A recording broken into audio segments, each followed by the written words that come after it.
Hello friends, hi. இன்றைக்கி நம்ம பார்க்க போகிறது க்ரீன் பன்னீர் மசாலா. க்ரீன் பன்னீர் மசாலா எப்படி பண்ணுறதுன்னு பார்க்கலாம்.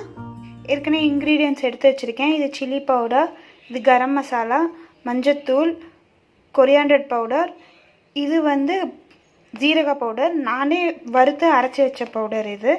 இது பச்சை பட்டாணி, ஒரு ஸ்மால் சைஸ் 5 வெங்காயம் எடுத்து வச்சுருக்கேன், பன்னீர், ஒரே ஒரு தக்காளி பழம், ஏன்னா புளிப்பு இதில் கம்மியாக வேணுங்கிறனால ஒரே ஒரு தக்காளி பழம் எடுத்து வச்சுருக்கேன், லெமன், இது அரைக்கிறதுக்கு எடுத்து வச்சுருக்கேன். இதில் கருவேப்பிலை, கொரியாண்டர் லீவ்ஸு, அப்புறம் சில்லி, க்ரீன் சில்லி இருக்குது. இது மூணையும் நம்ம அரைச்சி பேஸ்டாக்கிக்கலாம். இதில் வேணும்னா இஞ்சி பூண்டு விழுதை சேர்த்துக்கலாம், இல்லைன்னா நம்ம தனியாக கூட இஞ்சி பூண்டு விழுது சேர்த்துக்கலாம். ஃபஸ்ட்டு இதை அரைச்சி எடுத்துடுவோம். லைட்டாக உப்பு போட்டு அரைங்க, அப்போ தான் நல்லாயிருக்கும். இதை அரைச்சி எடுத்துடுவோம்.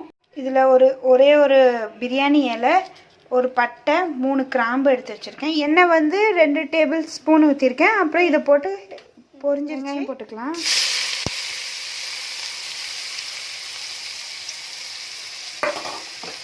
ஃபஸ்ட்டு நல்லா வதக்கி விடலாம்.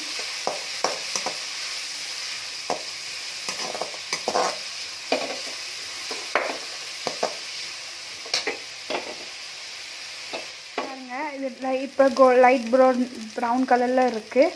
இதில் இப்போ நம்ம எடுத்து வச்சுருக்க மசாலாஸ் ஆட் பண்ணலாம். ஒரு டேபிள் ஸ்பூன் சில்லி பவுடர், அரை டீஸ்பூன் மஞ்சள்,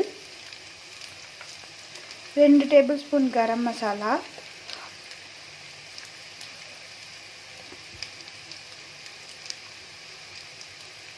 அப்புறம் ஜீரக powder, coriander powder 2 table spoon.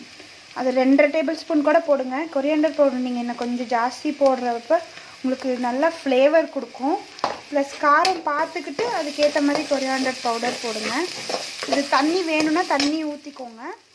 Masala மட்டும் நல்லா சும்மா லைட்டாக தண்ணி ஊற்றி வறுத்திங்கன்னா இந்த மாதிரி ஆகும். அந்த மசாலாவோட பச்சை வாசனை போகிற வரைக்கும் நீங்கள் இந்த மசாலாவை வணக்குங்க. எண்ணெய் மேலே வர வரைக்கும் வணக்கணும்.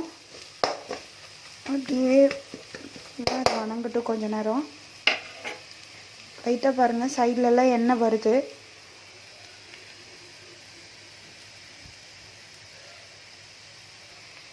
இப்போ இந்த அரைச்சி வச்ச பேஸ்ட் போட்டுக்கலாம்.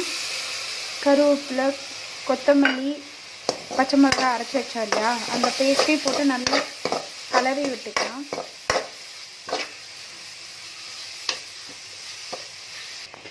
அந்த பேஸ்ட் கூடயே தக்காளியும் சாப் பண்ணி வச்சுருக்கோம் இல்லையா, அதையும் நம்ம ஆட் பண்ணிக்கலாம். ஏன்னா ரெண்டுமே இன்னும் தக்காளியில் தண்ணியும் கொஞ்சம் இருக்குது, அது நல்லா வணங்கிறதுக்கும் நல்லாயிருக்கும். ரெண்டுமே இப்போ பச்சை வாசம் போகிற வரைக்கும் மசாலா, இந்த பேஸ்ட் எல்லாமே பச்சை வாசம் போகிற வரைக்கும் நீங்கள் வணக்கி விடுங்க. அப்படியே முழுசாக இருக்குது. இது நல்லா வணங்கினா தான் கொஞ்சம் கிரேவியாக வரும். அது வரைக்குமே நீங்கள் வணக்கி விடுங்க. இது வணங்கிட்டுருக்கு. இன்னும் நம்ம உப்பு ஆட் பண்ணல, அதையும் இப்போ தான் ஆட் பண்ண போகிறோம். ஏன்னா உப்புலேயும் தண்ணி விடும் இல்லையா. இது ஃபஸ்ட்டு இந்த கிரேவி நல்லா வணங்கி எண்ணெய் மேலே வந்ததுக்கப்புறம் ஆட் பண்ணுங்கள். இப்போ இது நல்லா வணங்கிட்டுருக்கு. அதுக்கப்புறம் நீங்கள் உப்பு ஆட் பண்ணுங்கள். ஏன்னா அதுலேயும் தண்ணி இருக்குது. அதுக்கப்புறம் மீதி இருந்த தண்ணியை நம்ம அந்த மசாலா அரைச்ச தண்ணியும் நம்ம இதில் ஊற்ற போகிறோம் இல்லையா. பாருங்க, இதோ ஃபுல்லாக எண்ணெய் சைடில் ஃபுல்லாக வந்துருச்சு.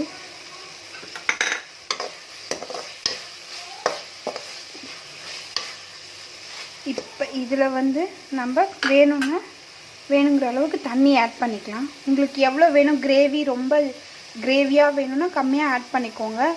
இல்லை தண்ணியாட்டம் வேணும் அப்படின்னாலும் உங்களுக்கு ஏற்ற மாதிரி நீங்கள் தண்ணி ஆட் பண்ணிக்கலாம்.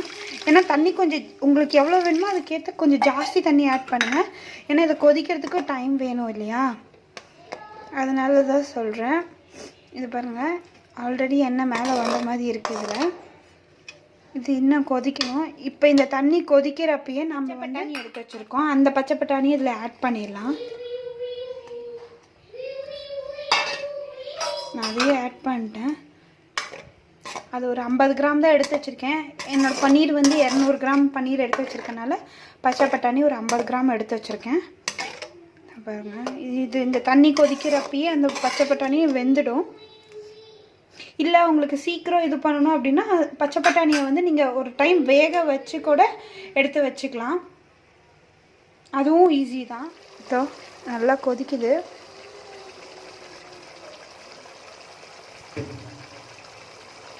நல்லா கொதிச்சிருச்சு. இப்போ நம்மளோட பன்னீரை வந்து இதில் ஆட் பண்ணிடலாம்.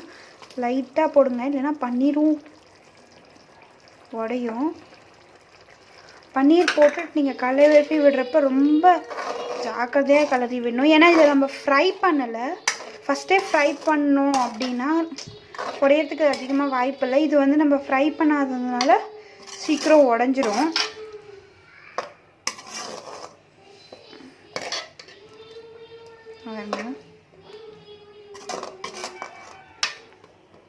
இப்போ இதையும் அப்படியே மூடி வச்சிடலாம். அப்படியே கொதிக்கட்டும். இப்போ பாருங்கள் நல்லா வெந்துருச்சு. எனக்கு இவ்வளோ போதும். ஏன்னா ரைஸ் கூட அப்படிங்கிறதுனால இது ஓகே. சப்பாத்தி கூட வேணும் அப்படின்னாலும் இன்னும் கொஞ்சம் நல்லா வேக விட்டிங்கன்னா அந்த தண்ணி இன்னும் நல்லா சுண்டிடும். உங்களுக்கு இன்னும் நல்லா ஒரு திக்கான ரொம்ப திக்கான கிரேவிஸ் கிடைக்கும். இது பாருங்கள் மட்டரும் வெந்துருச்சு. இது இப்போ பிளேட்டிங் பண்ணலாம். தோ green paneer masala ready. Video எல்லாத்துக்கும் பிடிச்சிருந்தா லைக் பண்ணுங்கள், ஷேர் பண்ணுங்கள். அப்புறம் ஒரு நிமிஷம் சப்ஸ்கிரைப் பண்ண மறந்துடாதீங்க தீபிகா டாக்ஸை. Thank you friends. நெக்ஸ்ட் வீடியோவில் பார்க்கலாம்.